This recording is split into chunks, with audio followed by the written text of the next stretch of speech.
Well, Lenny, the first of several away games coming up on Saturday, a trip to Barnet. How much are you looking forward to this one? Yes, it's a test for us. Obviously, it's a difficult little spell of games with games against 3 out of the last 4 against top 4 teams. But it's an opportunity for us because the players have done well, passed quite a few tests, as it were, jumped a few obstacles football-wise. Now, what we haven't done is done well enough to warrant a result against a top 4 team away from home. That's what we haven't done. Although at Gateshead and York, we never gave up and we scored a few goals, we were never looking likely to win. Now, what we've got to do on Saturday, the next test is to put in a performance that warrants a result. You might not get it, you might get unlucky, you might get a bad decision, you might not do well enough in the big moments of the game, but the overall performance got to merit a result. We haven't done that yet, and we need to do it if we're going to get where we want to get to. How impressed have you been by the home side so far this season, unbeaten at the Hive?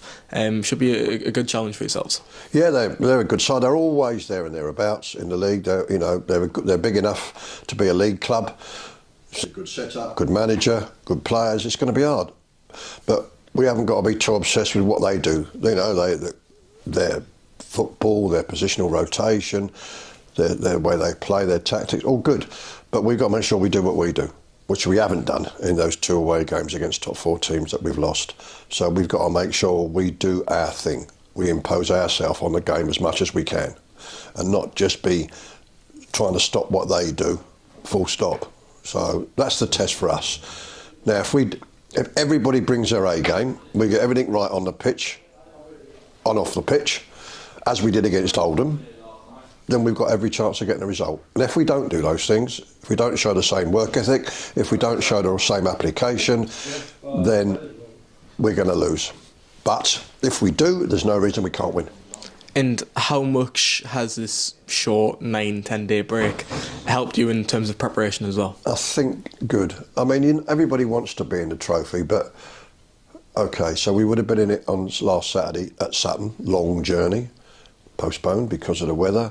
So we'd have had to go down there Tuesday and then back down again for Barnet. I'm not sure I'm missing that one too much, but so there's no excuses on that front. We've had a rest, we've trained because we're on 4G pitches. We've not been affected so badly by the weather. We've been prepared, so no excuses at all on that front.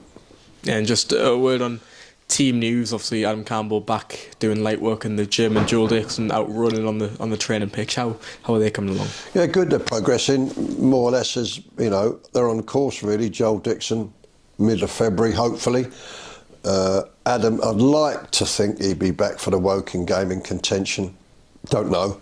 If not, hopefully Braintree the week after. He's progressing fine, but we'll have to wait and see. But hopefully, worst case scenario, Braintree. And in terms of other news, obviously Rashawn Matarin going back to Crystal Palace upon the expiration of his loan deal. Just your thoughts on Rashawn's development at Hartlepool? Yeah. He improved a bit. He didn't get a run of starts in the team. His form didn't warrant that. He made some contributions as an impact player, as a lot of players here have done. But I didn't think it was fair or in anybody's best interest for him to continue on that basis. If he wasn't going to start reasonably regularly, it made no sense. He needs. The last thing I said to him was that he needs to go somewhere where he's going to start on a regular basis. And just in terms of recruitment, obviously in January now, which means Football League clubs, their transfer window opens. How does that affect the National League? Are you casting an eye over anything over the coming weeks? I'm happy with the group. Obviously, injuries impacts on the decisions you make about bringing players in. What we're not doing is bringing shoals of players in, like we did, because we're always trying to avoid relegation or we're in trouble. We're not going to bring half a dozen loan players in and stuff like that. We're not doing that. Probably one. I'm looking for one addition, depending on any injuries we might or might not get. And then our fate will be decided, by and large, by this group of players. Are you currently satisfied with the last few weeks? And you mentioned the aim on the new year was to be around the playoffs. Are you currently satisfied on that front? Yeah, we've made enough progress, but we've got to overcome obstacles like we're going to get on Saturday. But we've got to come away from there with a result, and then that'll tell me that there's a genuine thing. I mean, it's going to be hard for us to get to the top 4 because of the points difference. But position 7, 6 and possibly 5 are open.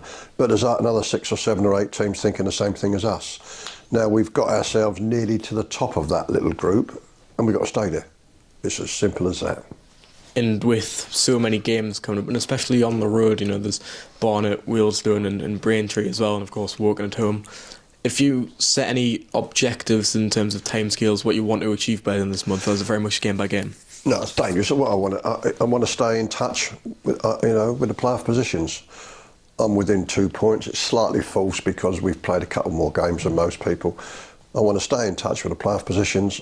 I want to be no worse off than we are now when those run of away games finishes, and I think we've got 3 home games in 7 days. Now, it's easier said than done. You rarely win all 3, but we need to get a good return of points from them 3, and then we're poised for the last third of the season. That's the. But as for setting specific targets, no, there's no excuses. The good thing is, as far as I'm concerned, is there's no midweek games. The Tamworth game got postponed to February because of their cup run, fair enough. So before those long away trips that you just mentioned, it's a free week for training. So there's no other travel to do in that week. So I'm happy with that. No excuses.